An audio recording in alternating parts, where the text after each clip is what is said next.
परिवार के मेरे भाई के और मेरे 3 रोक लग रहे, एक शहीद हो गया, 2 अब भी हैं।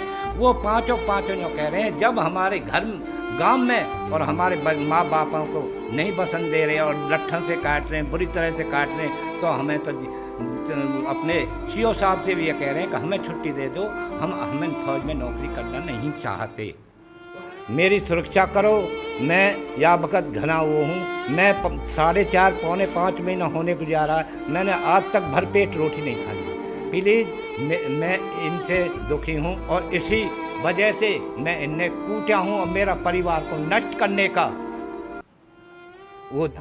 और मैं मंत्री जी से यही कहना चाहता हूँ कि मंत्री जी आप तो यूँ कह रहे हैं सफदरजंग में है, आप मंत्री जी इस बच्चे के मेरे उसमें देखो हॉस्पिटल पलवल में, तो जब पता लगेगी कि ये ठीक हैं या मैं गलत हूँ, तो मुझे धरती में गाड़ दो आज। दोस्तों नमस्कार, इस वक्त हम मौजूद है ग्राम पंचायत मोहम्मदपुर जो गुलाबत में लांस नायक दिनेश शर्मा जो हमारे ऑपरेशन सिंदूर के अंदर शहीद हुए थे। सीएम साहब आए थे जो नाम की घोषणा कर गए थे, गांव का नाम दिनेशपुर करेंगे, और कुछ उनके पिताजी आरोप लगाया था कि 52,000 रुपये सरपंच प्रतिनिधि लिए थे। क्या कुछ मामला है, उनके पिताजी से बात कराएंगे। और 2 दिन पहले लड़ाइयाँ हुई थी, क्या हुआ था पूरा मामला हम आपको दिखाने वाले हैं। और जो बहुत कुछ होने वाला है इस खबर के अंदर, ऐसी सच्चाई है जो हमारा चैनल दिखाने वाला है। खेल मंत्री तो कह रहे हैं आपसी लड़ाई, गांव की लड़ाई, ऐसा कुछ नहीं है, उनके परिवार को कुछ नहीं हुआ है।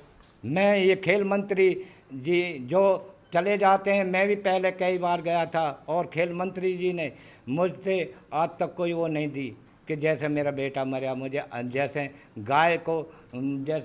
गाय किसी खेत में खाती है और उल्हाना देते हैं, मेरा ऐसा भी कोई पेट नहीं। लड़ाई हुई थी, यहाँ तस्वीर भी थी दिनेश जी की। देखो जी, रात के 9:30 बजे लड़ाई हुई थी जी, और हमें तो ऐसे घेरा लाठीन से, फरसेन से और सरियान से और वो ईंटों से इतना बुरी तरह से घेरा। हम नहीं, हमारे घर में घुसकर बेटा मेरे की तस्वीर थी और वो तस्वीर टकी हुई थी, उस तस्वीर में जन ईंट मारा है, डंडा मारा है, ये शीशे का पड़े हुए हैं और आप देख सकें।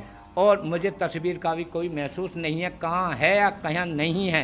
ऐसी कोई कॉलोनी है या महात्मा गांधी कॉलोनी यहाँ पे कुछ?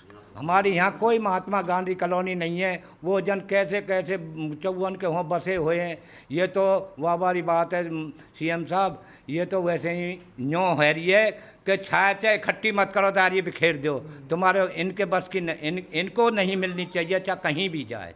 सीएम साहब घोषणा कर गए हैं, दिनेशपुर नाम होना चाहिए इस गांव का नाम। आज उस पर राजनीति तेज हो रही है। आगे क्या होगा हम आपको दिखाएंगे और इस परिवार को सपोर्ट जरूर करें।